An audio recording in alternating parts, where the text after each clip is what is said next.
What if Godzilla Jr. met King Kong? Well, today we'll be going over that very idea because we'll be taking Godzilla from Godzilla the series and King Kong from Kong the animated series, and we're going to mash them up into one big fun story. In case you guys are a bit dusty on what happened towards the ends of each series, no worries, I have you all covered. Let's quickly recap what happened at the end of each show and then get on with this monster mashup. In Godzilla the series, we're introduced to several new characters. Our main group consists of Dr. Nick Tatopoulos, yes, from the actual 98 film, but he's known as Nick throughout the show. He looks and sounds like a Chad, and is basically everything Matthew Broderick was not. No offense, Matthew. We also have Dr. Elsie Chapman, who is an expert in the field of paleobiology and genetic mutations. She goes by Elsie, and I think she's one of the more likable characters in the show. You know, she's not only incredibly witty, but her sarcasm tends to provide a sense of levity and almost relatability to an extent. She's a great character. We have Dr. Mendel Craven, who's essentially the tech guy that's very nerdy and dorky, and is also surprisingly allergic to absolutely anything and everything. Although he is incredibly smart in his respective field of technology. He develops a machine known as Nigel, which stands for Next Millennium Intelligence Gathering Electronic Liaison. This machine dies in almost every episode, and it basically becomes a staple of the show, and it's amazing. We have Craven and Elsie, and they seem to develop sort of a romance as the show goes on, which is something I want you all to keep in mind as we delve into this new story. We have other great characters as well, such as Monique Duprat, who's, I'm gonna hope I pronounced that one right. Monique Dupré, who's a French spy sent to keep an eye on Godzilla. And we also have Randy Hernandez, who's Nick's intern and one pro-computer hacker. He basically serves as the comedic element to the show, and surprisingly, a lot of his lines aren't that out there. The humor doesn't feel as forced, which is actually why this is such a great character. We have other minor characters, such as Audrey Timmons, who was also in the 98 film, and throughout the show, she shares romantic feelings with Nick. And we have Major Hicks, who I believe was also in the 98 film, but I could be wrong about that. He's just the army character that, you know, develops a soft spot for Godzilla. He's very much concerned with civilian safety, and while he initially aims to take Godzilla out, Nick and gang convince him that Godzilla is on their side. He's a pretty great character as well. Now, Nick and gang are known as the Heat Seekers, and they aim to help out with the monster madness that they encounter on the daily. And of course, we gotta talk about the main character headlining the show, Godzilla. Now, Godzilla Jr., technically, is the offspring of the Godzilla that died in 1998, and this new Godzilla was born underground in New York in front of an unsuspecting Nick, who inadvertently imprints on the young Godzilla, thus becoming his surrogate father. Godzilla protects the group, and Nick especially, as they battle it out with other monsters and protect the city at all costs. So this is an excellent way to have Godzilla constantly around the humans, and it totally works for this specific incarnation of the character because of how lovable he is. The show gives time to truly humanize the creature, and one of the best ways to do that is through compassion. Especially for those who are inferior to it physically, like when you have Godzilla be 300-something feet tall. It's kind of what makes us enjoy characters like King Kong, or respect real creatures like dogs and elephants who could fuck us up in real life but choose not to. By the end of the show, we see Elsie and Craven hinted at sharing feelings for one another. Nick and Audrey are struggling initially with balancing out their schedules, but they gradually learn how to love one another and make time for each other. And then we have young Randy with Monique, which is a bit of a more one-sided romance. I mean, Randy's got a crush on Monique, and Monique sort of feels the same way, but doesn't? I don't really know. It's a bit complicated and ambiguous, but, you know, sometimes it's hinted she does, but most of the time she plays it off as super cold towards him. But keep this in mind as well, because we'll try to evolve this by the end of the story. Honestly, I think Randy should either completely go all in and date Monique, or in a potential season 3 of the show, just have him outright find a new person. Same with Monique, you know, if they're not meant to be, they're not meant to be, but yeah, the show ended at season 2, and it was cancelled due to other TV shows performing better and outshining this one. And you can tell there isn't a whole lot of closure, but the evolution with these characters, both romantically and personally, seems to show a lot of promise. You know, you can see that all the seeds are kind of planted. So with this new story I'll be telling, I really want to find a nice way to satisfyingly cap off each and every character's stories. Now on to Kong the Animated Series. So this show takes place around the same time period as Godzilla the series does. After the first King Kong died in 1933, Dr. Lorna Jenkins spent her entire life learning genetic engineering in order to bring Kong back to life utilizing DNA samples from the first King Kong. She also utilizes DNA from her nephew, Jason, thus creating this new Kong and technically making Jason and Kong brothers. Jason is actually older than Kong though, so he's more of an older brother figure, but trust me, throughout the show, it definitely does not feel like that. So flash forward to his high school years, as Jason is a martial artist who is studying to become an archaeology major. He's best friends with his fellow classmate Tan, who has a rich family and is also a martial artist. Kong was moved to Kong Island, and Jason wants to visit over the summer because his grandma is living on that island. Ramon de la Porta, their professor, wants to join because he's on a secret mission to steal the primal stones of the island, which would lead him to have things like power and money, typical bad guy stuff. We're introduced to Lua, who is a shaman of the island, but is young and is training. She has a pet saber-toothed tiger named Chandar, and a friend Pteranodon named Sora, who occasionally pops up in the show. We also have a big bad in the series named Kairos, who was once an ancient shaman but became corrupted by power of the Primal Stones and his greed, thus turning into a god, or as many would consider, a devil. Imprisoned by the first King Kong and the shamans, Kairos was sent into another dimension. We also have Onimus, who's Kairos' most fearsome warrior, and then finally we have Kong. Kong has a deep connection with both Jason, due to blood relations, and Lua, due to his island protector relations. Lua pulls him closer towards his more protector roots and duties, while Jason is much more lenient and human on Kong. He knows that Kong has his limits and shouldn't overexert himself. It's this constant struggle that sometimes gets Tan and Kong stuck right in the middle. Sometimes Lua is right in certain situations, sometimes Jason is right in certain situations. You know, it's a pretty intriguing character dynamic. Kong is very loving and compassionate, yet he's fierce and protective of his crew and his island whenever he needs to be. By the end of the show, as De La Porta removes the Primal Stones, Kairos becomes one step closer to becoming freed from his prison. In the final episode of the show, Kairos was completely freed and then imprisoned when all the Primal Stones were gathered, and so he was sent into another dimension. Ramon de la Porta was admitted to a special hospital, but his doctors aren't sure he'll ever regain all his faculties. Jason and Lua have some unfinished business romantically. We would not have done it without you, Jason. Huh?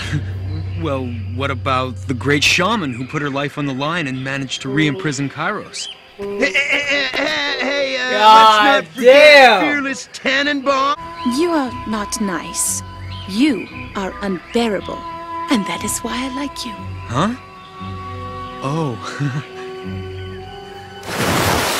God damn! Kong! Wait, not now!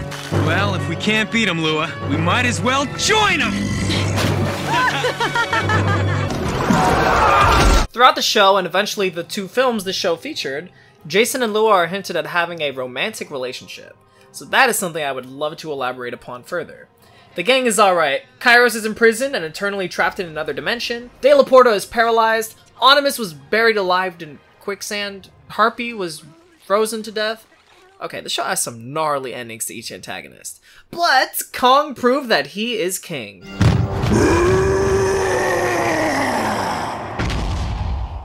Now that we've wrapped up each show recap, let's get on to the story. What if Godzilla Jr. met King Kong? Enjoy. We open on Kong Island. Jason, Lua, Tan, and Kong are all having a beach day. The gang is having a blast. We get some hints of summer love in there between Jason and Lua, nothing too crazy. Generally, they're all having a great time. Jason gets a call on his cyberlink from Dr. Jenkins, telling him that she thinks Kairos may not have been completely defeated. Kong hears the name of Kairos and roars in anger. To the surprise of everybody, they ask how could this even be possible? I mean, Kong and Jace defeated Kairos and trapped him in another dimension. Dr. Jenkins begins to explain that it's complicated, but the Primal Stones have been acting very strangely, and she thinks it has something to do with the dimension that Kairos was sent to. Lua confirms her suspicions that it could be possible. Dr. Jenkins asks everybody to head home right away. As the gang begins to embark on their journeys back home, we focus on a bed of dirt. A giant green hand would slowly begin to emerge from it. Back at their base, Dr. Jenkins begins to explain the theory of multiverses. She mentions that the Primal Stones have a connection to whatever universe Kairos is sent to, and that it is possible he could still be alive, hence their strange blinking activity. Okay, so yeah, we're going to be utilizing the whole multiverse craze for this story, because it just makes the most sense, as you can't really say that these two shows are within continuity from one another. Because if that were the case, we would have heard about things going on in New York and around the world whenever Godzilla and the Heatseekers were cleaning up monster messes. I think there might just be too many contradictions to really consider each of them canon to one another. I'll try not to go overboard with this, as it can tend to get very annoying when it's overused, but I think it works perfectly in this certain scenario. Kong begins to roar in anger, and many think that it's because of the mere mention of Kairos' name, just like last time. But that is not what would be angering Kong. So the gang dismisses him and continues to discuss what's going on. Dr. Jenkins explains that they can utilize one of the primal stones for interdimensional travel, but they can only take one primal stone with them for this to work, and Kairos would be much more powerful than just one primal stone. The gang becomes wary of this, and they keep it in mind that they need to be up to the task of defeating Kairos for good. Tan brings up the fact that the last time they hopped around at different times, they nearly got lost, and this would be a huge risk. And Lua confirms Tan's suspicions. She tells him that, yeah, Tan is right, this is a very dangerous mission. Dr. Jenkins explains that ever since they did that, she has made some changes to the Cyberlink. Being able to utilize the primal stone they have, she was able to get the intercom system to work through whatever dimension they're in, as long as they have the primal stone or the Cyberlink.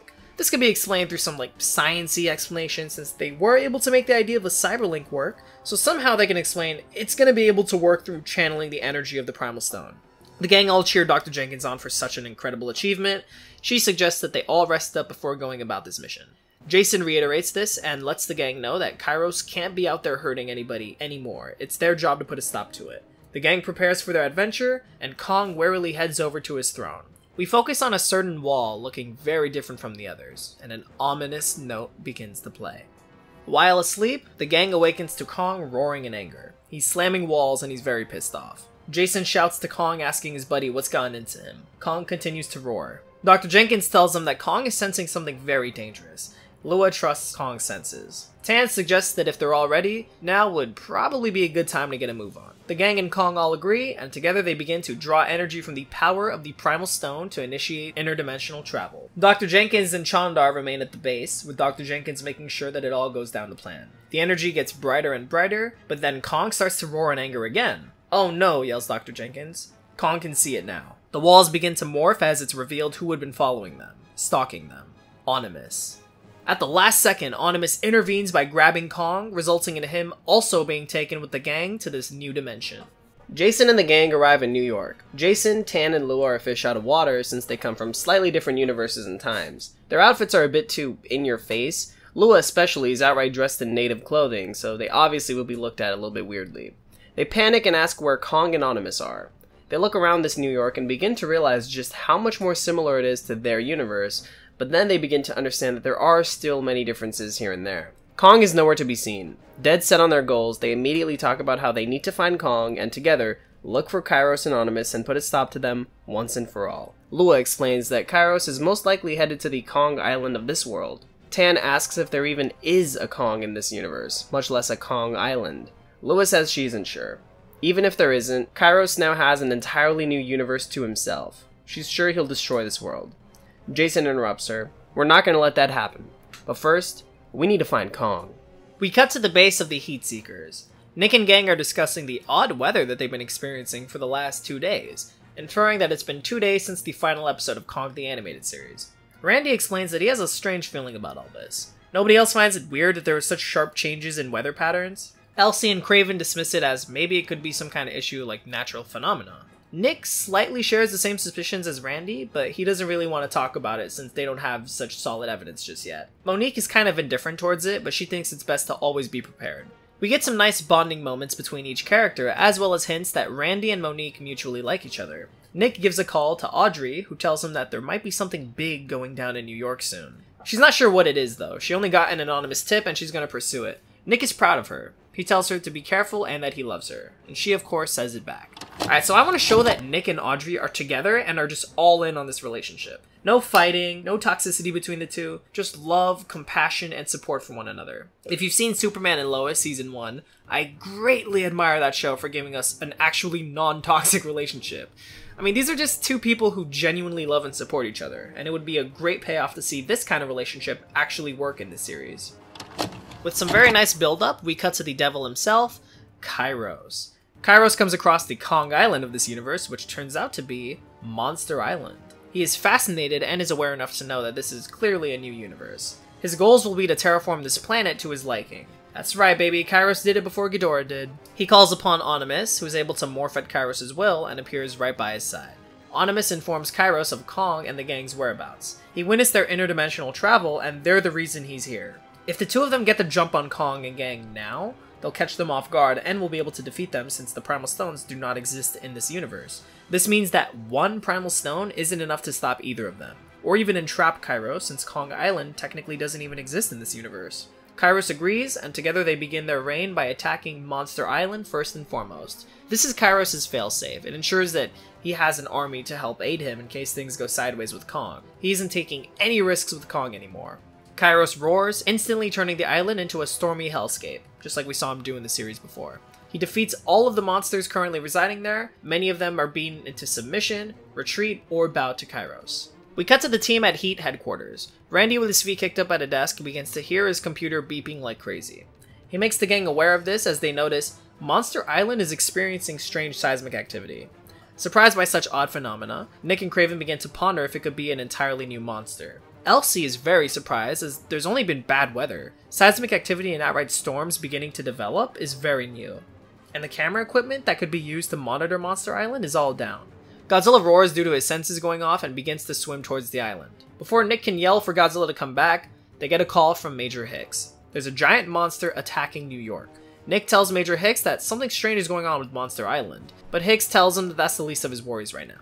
They need Godzilla to protect New York. Nick understands, and they begin to head for New York. They ride the waves alongside Godzilla, and Nick shouts for Godzilla, telling him that they have to go to New York instead. And Godzilla roars, looking at the direction of the island, and then he grunts, almost in an upset way, and begins to follow Nick and gang towards New York City. Back in New York, Jason tests out the Cyberlink interdimensional comm system, and surprisingly it works. He's connected to Dr. Jenkins, and he explains his frustrations of not being able to find Kong.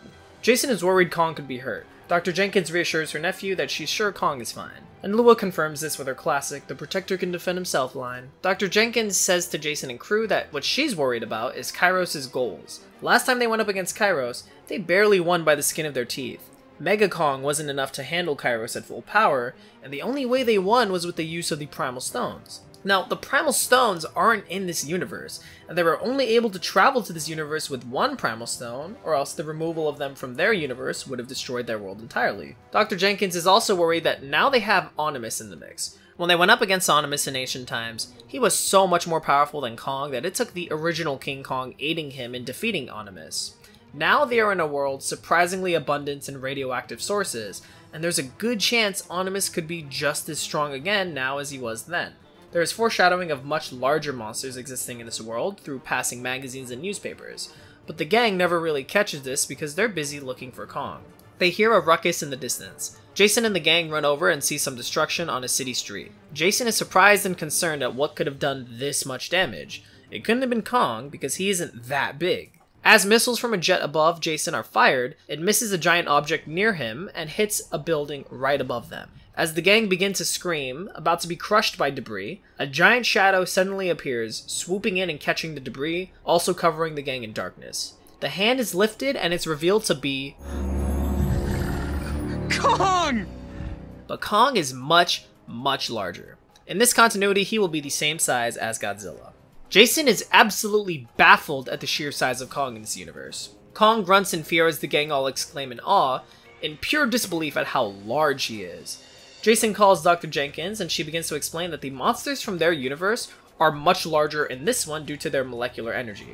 So yes, all the monsters from the Kong animated universe are now going to be the same size as Godzilla and the other monsters in this universe. This could be due to some explanation like the atomic and radioactive nature of this universe is messing with the monsters of the Kong universe. We're scaling Kong, Kairos, and Onimus up here because there's just way too massive of a size difference in between both monsters.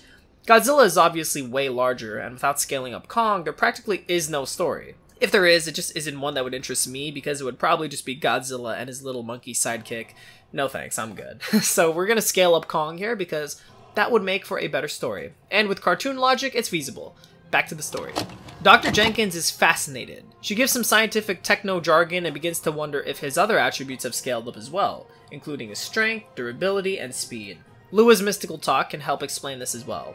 The conversation is interrupted with more missiles being fired at Kong. Jason tells his grandma he's gotta go. He and the gang rush near Kong and see the jets and helicopters. Jason yells for the military to stop firing at Kong. They all mean no harm. Suddenly, they hear a massive crashing wave behind them. The gang turn around to see Godzilla. Jason scans Godzilla with a shocked look on his face. Looks like Kong isn't the only big monster in town, he says. Godzilla had arrived onto the scene faster than he did, and so he focuses on Kong. Kong is roaring and swatting at the jets in an angry way, giving Godzilla the impression that Kong is the enemy. Kong turns to face Godzilla, and they begin to challenge one another. Just park the car. Would you let go of my wheel? Hey, come on! Hey, watch it!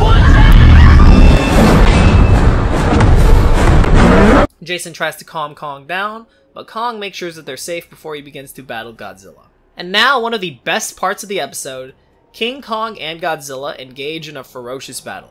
Now, we've seen how tanky Kong is, how nimble this Godzilla is, and how smart both of these monsters are in terms of combat experience. So I would expect to see both monsters take some pretty gnarly hits, especially Kong, who, as I covered in a recent video, took blows from Set, who was an ancient god of Egypt and had the energy to raise a city buried deep beneath sand. So my point is that the two should be very fairly matched. Kong grapples with Godzilla, who also uses tail whips and claw attacks. Godzilla and Kong both showcase their strength, show both monsters getting each other on the ropes, but finding ways to get out of such conundrums. I think it would be cool to see Kong get hit by the atomic breath, then learn and start to outrun it. I would make this scene last, at least a couple minutes, as it's King Kong versus Godzilla. It's one of the big things that many would expect from such a crossover, so of course you're going to have to deliver on that. The Heat team arrives afterwards and notices Godzilla fighting it out with Kong. Nick hears Jason's gang yelling for Kong to stop fighting Godzilla, as they need to look for Kairos. Nick and crew rush over to them and ask if Kong belongs to them. Jason tries to explain that they traveled here from another universe. Before he could really get the full context out and about, lightning begins to strike. Godzilla and Heat begin to notice storms form all around the globe. Lua tells Jason it must be Kairos. He's gonna destroy this world if they don't stop him. Jason yells for Nick to call off his monster.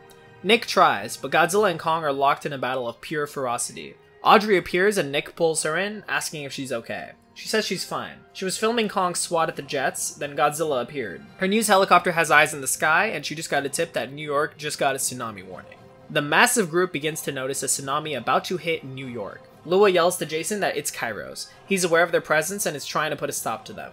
Each group begins to shout to their respective monsters, Kong and Godzilla halting their fights. They both approach each group and listen to them, then they turn and notice each other, both individually caring for a certain group of people. It's a fun little moment that also showcases their intelligence, and it could be played up for levity and comedy. The gang points to the tsunami that is coming up ahead, and the monsters turn towards each other. They both suddenly share a look of understanding. Kong turns and gathers both crowds, placing them in a massive high-rise. As the two monsters wade into the ocean, Godzilla begins to fire his atomic breath at the tsunami. It still keeps coming, but he slows it down. Kong uses his massive arms to create an ear-deafening, earth-shattering clap. Godzilla does the same thing with his tail, and the range is so large that the tsunami stops and is washed away. The crowd begins to cheer and New York is saved, the two monsters turning towards each other and roaring in victory. We cut to the humans conversing, as Jason and Lua tell Nick and gang that they have a lot they need to explain. They ask how long this crazy weather has been persisting. Nick and Elsie tell them it's only been 2 days, but it got a whole lot worse a few hours ago. Nick explains that they have a base where they can talk further. They can use the Kong gang's help. As Kong turns away, a massive splash hits his back, and he turns to see Godzilla with a joyful look on his face. Kong begins to laugh, and he splashes Godzilla back. Before they begin to play, they hear their human friends yelling for them. We cut to Heat headquarters. Jason and Nick seem to get along in a very interesting way. I would describe it almost as a best friend kind of way, in that they both have finally found another person who seems to truly understand what it's like having a giant monster best friend or companion you consider family. Jason and Kong are technically brothers, and Nick and Godzilla are technically father-son. Tan and Randy get along like peanut butter and bread due to them sharing the same sense of humor. Dr. Kraven would speak with Dr. Jenkins through the Cyberlink, which is absolutely fascinating to him. Dr. Jenkins tells Kraven about what she was able to do with the Cyberlink technology, while Kraven explains what he was able to do with Nigel. While nowhere near as technologically innovative, Dr. Jenkins reassures him that it is an excellent creation. She wants him to keep in mind that they are from different universes, so naturally their technologies are different. With the resources available to him, Nigel is no small feat, by any stretch of the imagination. It's almost a guarantee that if he had the resources available in Kong's world, Dr. Kraven would do absolute wonders for their universe like he has done for his universe. Elsie could show her love and support by just enforcing how much work he's done in the group, and by just how many times he was able to get the gang out of a tough situation through his sheer intelligence. Kraven, of course, reiterates the same thing in Elsie's case. And since Randy is kind of the technical guy in the group since he's a pro computer hacker, it would be cool to show him fascinated by the Cyberlink as well. Lua and Monique surprisingly get along very well, as they both are masters at combat and are slightly cold in attitude. Kong and Godzilla play together in the waters of Heat headquarters. The only one who feels left out is Elsie, who kinda plays the straight man around most of this, but she's also able to fit in with Nick and Jason in discussing what could be causing such strange natural phenomena, even discussing Kong and Godzilla as sentient beings who are both technically mutations. Luckily, Elsie and Audrey can converse and begin to talk about how crazy everything is. I think they can talk to each other about Nick and Kraven and the relationships that they share with each person. Audrey initially feared Elsie might like Nick or take him away from her earlier in the show, and you could show Audrey just kind of laughs it off and says it was so stupid of her to think that. But this is where you can have Elsie comfort her and tell her, like, no, it's not stupid to think that at all. Like, you genuinely are in love with him, and it's just going so well between you guys, and you're afraid you might lose that. There's no shame in fearing you might lose what you have. It's a human feeling. But she didn't let it overtake her, and that's what counts. She trusts him just like he trusts her. And Elsie's able to point this out because she knows Nick very well, hence her confidence in that sentiment. Audrey and Elsie can share an understanding, and it can be a really nice heart-to-heart moment between these two characters. Nick and Kraven explain to Dr. Jenkins that they've been experiencing strange seismic and weather activity. They suspect it could be due to the interdimensional travel the gang had done. Maybe the technology wasn't ready and it caused some sort of interference in their universe. But then they overheard Lua tell Jason that this was the doing of Kairos. What on earth is a Kairos? Randy would ask. Dr. Jenkins explains to Nick and Kraven that this is due to the existence of Kairos within this universe. Lua explains that Kairos is a god from their universe who aims to destroy the world by terraforming it to his liking, aiming to become the complete ruler of the planet. Randy says, "We have that problem with monsters here every other day." Upon hearing Kairos' name, Kong begins to roar in anger and pound his chest. Godzilla looks at him and tilts his head, slightly in confusion. He understands that the name Kairos angers Kong. Godzilla begins to comfort Kong and cool him down. I don't know, you can show him like putting his arm on Kong's shoulder or something. Dr. Jenkins tells the crew that they need to all work together to bring Kairos down, as he's not alone. Onimus will be there to aid him, and she explains that Kairos would have gone to Kong Island to begin his plans, and she gives the coordinates of Kong Island. Nick is shocked, as those are the coordinates of Monster Island. Elsie tells him that the seismic activity and strange weather patterns, that must have been Kairos' doing. After knowing of the Primal Stone, Dr. Kraven explains that if he can somehow reverse engineer it and try to weaponize it, it could prove useful in this final battle. Dr. Jenkins applauds Kraven's way of thinking, and the two begin to work up an ideal weapon. The team begins to form their battle plans. We have Jason, Tan, Monique, Lua, Nick, Audrey, Elsie, and Randy discuss how they will enter the fight. Nick explains what kinds of monsters are on this island, and exactly what spots would be best to enter through. They discuss what kinds of ways they can go about defeating Kairos as well, since he's primarily a lava monster. So they can use cold weapons to kind of slow him down, and this would be a fun little montage, just kind of showing the crew bonding and getting closer, while also figuring out ways to defeat Kairos. Kraven and Dr. Jenkins run into an issue with the weapon, but to the rescue comes Randy with his knowledge on computers and whatnot, in turn impressing Monique, who respects Randy more, because as great as you can have Randy be that kind of comedic element to this whole story, it's also fun showing Randy's more intelligent side and showing him actually getting the group out of a very tough conundrum, like, oh, maybe the Primal Stone doesn't exactly work with this weapon, and yeah, Randy just comes in and fixes it, you know, I think that'd be really cool. I also want to show Nick preparing his side of the plan, and we would see that he actually has a ring in his pocket. Maybe Randy can find this, and both Nick and Randy share this sort of best friend, father-son kind of moment, where Nick tells him to kind of keep it between them for now, but he eventually does plan on proposing to Audrey. He's not sure when, he's afraid she might say no, or it might not feel right, but this is where you have Randy convince him that if there's anybody he's seen in love, it's Nick and Audrey. I like that this builds upon the dynamic between Nick and Randy, but it also helps push Nick towards embracing Audrey. After further scenes of bonding and planning takes place, Kraven shows up with the final weapon. It's a weapon with absolute zero temperatures that could freeze Kairos and Onimus from the inside out.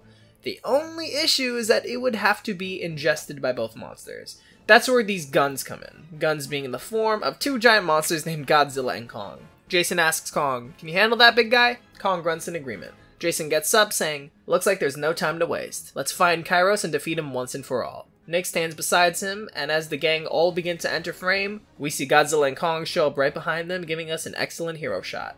Jason says, "And this time we're packing some heat." Godzilla, Kong, the Heatseekers, and Jason's gang all head to Monster Island. Kong feels a strange connection to the island upon arrival, and he realizes this is where Kong Island is in his world. Godzilla and Kong face Kairos' new army of monsters. Kong and Godzilla are interlocked in battle with some of the monsters of Monster Island, in addition to Onimus. Kong and Godzilla are able to dispatch most of these monsters, but in the middle of this war, Major Hicks appears with orders to take down all monsters. Nick and Jason convince him that they're on his side, and Elsie tells him it's time to accept that Godzilla is always going to be on their side. After hearing the threats posed by Kairos and Animus, Hicks decides to go against orders from above, now ready to aid the crew in helping them win this fight. Kong and Godzilla team up against Animus, but then begin to have trouble as Kairos joins in. We would get a very cool battle and see how much more different Godzilla fights, and how much of a great team these two monsters are when they work together. They successfully knock Animus down long enough for the weapon to be shot into his mouth, which, in theory, would completely freeze him.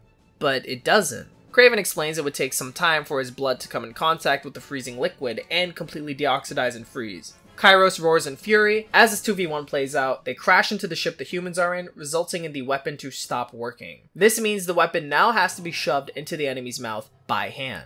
Jason drops his cyberlink after the ship is hit, and he's unable to merge with Kong. Jason yells to Kong that he lost the cyberlink and they can't merge, but he needs to get Kairos to eat the weapon for it to work. Kong nods in understanding. Randy nearly falls off the ship, but is saved by Monique. Later on in the scene, you can have the same kind of situation happen and Randy would return the favor. Nick also faces some sort of danger, but he will be saved by Audrey, who's proven herself strong throughout the entire show. It's also a nice turn on the whole man saves damsel in distress trope, and yeah, I think it's really fitting for Nick and Audrey's specific dynamic. Animus gets back up and begins to attack Godzilla and Kong. Animus and Kong duke it out, while Kairos and Godzilla duke it out in another area. We see Kong lose the upper hand against Animus, getting knocked down. Godzilla looks like he's gonna lose as Kairos and Animus surround Godzilla. Animus begins to slowly freeze, and Kong suddenly reappears, smashing him to bits. Godzilla finishes him off, causing him to melt and purely vaporize. One down, one to go. Angrily, Kairos begins to take on both monsters viciously. He's shown to be so powerful that he is winning. Without the help of the Primal Stone, Godzilla and Kong don't stand a chance. Both take their shots 1v1ing Kairos, then 2v1ing him, but this all works to no avail. On the ropes, we see a hand pick up the cyberlink, and we hear the words, "Merger sequence, engage." We close in on Kong's eyes, and nothing.